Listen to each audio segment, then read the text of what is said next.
नमस्कार। मैं अजय दुबे। आज बिहार में शिक्षक भर्ती के नाम पे नियुक्ति पत्र बिहार सरकार द्वारा दिया गया है और 1,20,000 के करीब में शिक्षकों की भर्ती हुई है बीपीएससी के द्वारा। इसके ऊपर चर्चा करना बेहद जरूरी है कि किस तरह बिहार नीतीश कुमार जी की सरकार और एक गठबंधन की सरकार लोगों के साथ किए हुए वादे से मुकर गई और वो वादा पूरा नहीं कर पाई।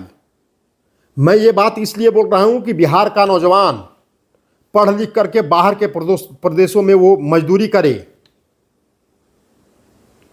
और बिहार सरकार नौकरी जो है बाहर के प्रदेशों को दे, नौकरी के साथ सौदा कर ले। ये कहां तक सही है? क्योंकि बिहार का नौजवान वोट दे, बिहार का नौजवान सरकार बनाए और नौकरी पाए बाहर का नौजवान जो प्रदेश के बाहर का है, ये वादा खिलाफी है। और ये प्रदेश का नौजवान, प्रदेश का युवा वो कभी नहीं भूलेगा, वो माफ भी नहीं करेगा नीतीश कुमार जी को और उनके साथ जो गठबंधन में है उनको। 10 लाख नौकरी का वादा बिहार के नौजवानों को किया गया था, बाहर के नौजवानों को नहीं।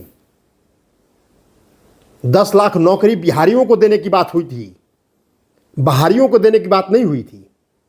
और ये सरकार ये जो 1,20,000 जो शिक्षक भर्ती हुए हैं, हो रहे हैं, उसमें से 40% के लगभग ये बाहर के प्रदेशों के नौजवान हैं जो बिहार में शिक्षक बनकर वहां कार्यरत होंगे। तो क्या ये प्रश्न नहीं उठता कि बिहार में ऐसा क्या हो गया है जो बिहार पूरे भारत में शिक्षक जहां देने वाला प्रदेश था, वो आज बाहर से शिक्षक लेना पड़ रहा है उसको? क्या पिछले 32 साल में लालू प्रसाद यादव जी और नीतीश कुमार जी ने प्रदेश में शिक्षा स्तर इतना बद से बदतर कर दिया है कि बिहार के अंदर में शिक्षक नहीं मिल रहे, जो बाहर के शिक्षक नियुक्त करने पड़ रहे हैं? शिक्षा की ये हालत कर दी।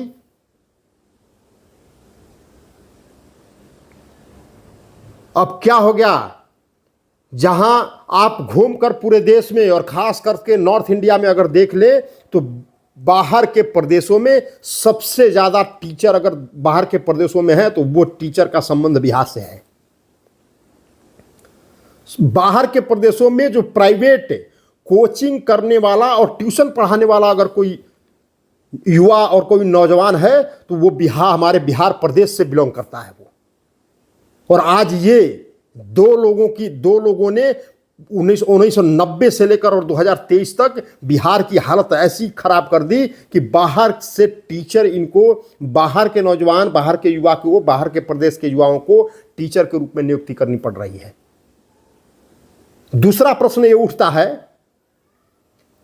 कि ये लैंड फॉर जॉब की तरह है, कैश फॉर जॉब तो नहीं है, क्योंकि ये बातें उठ रही हैं और बिहार सरकार को और नीतीश जी को खास करके इसका जवाब देना होगा कि ये बातें क्यों उठ रही हैं। जब कहीं ना कहीं कुछ हो रहा है तभी इस तरह की बातें बाहर आ रही हैं और इसके ऊपर सख्त कार्रवाई हो और इसके ऊपर जांच बैठे कि क्या कहीं इस नौकरी के नाम पे कहीं सौदा तो नहीं किया गया। क्योंकि बिहार के युवा और नौजवानों का प्रश्न है ये। उनको रोजगार देने की बात हुई थी, बाहरियों को रोजगार देने की बात नहीं हुई थी। और जहां तक प्रश्न कहीं ये जो मुंगेरी लाल के सपने नीतीश जी प्रधानमंत्री बनने के लिए देख रहे हैं, क्या उसके लिए तो नहीं ये पिटारा खोल दिया गया कि हम बाहर के प्रदेशों को भी बिहार में नौकरी दे रहे हैं? बिहार का नीतीश कुमार जी, बिहार का बजट देखिए। जो पहले से ही जो लोग रोजगार में हैं, जो नौकरी में हैं, उसको भी सैलरी देने के लिए आपके पास रेवेन्यू का कलेक्शन नहीं होता है। आपके केंद्र सरकार के ऊपर निर्भर रहना पड़ता है आपको कि केंद्र सरकार जब पैसे देगी तभी जाकर के वहां जो नौकरी कर रहे हैं लोग उनको वेतन मिलेगा। तो क्या ये सिर्फ नौकरी दे करके उनको केवल अपनी खानापूर्ति करने का प्रयास हो रहा है या उनके लिए कुछ बजट का भी प्रावधान है? उनके लिए रेवेन्यू कहां से आएगा? उसके लिए रेवेन्यू कलेक्शन कहां से होगा? क्योंकि बिहार में व्यापार है नहीं, तो रेवेन्यू कलेक्शन कैसे हो सकता है? बिहार में रेवेन्यू कलेक्शन माइनस में जा गया है, माइनस में जीएसटी का कलेक्शन जा रहा है। उस पे ध्यान देने की जरूरत है। बिहार में नौकरी के नाम पे जो इस तरह का षड्यंत्र बिहार के युवाओं और बिहार के नौजवानों के साथ हो रहा है, ये नौजवान एक दिन समय आने पे जवाब देगी और आप लोगों को आपके मंसूबे जो चल रहे हैं मन के अंदर उसके ऊपर जरूर प्रहार करेगी। इन्हीं शब्दों के साथ नमस्कार।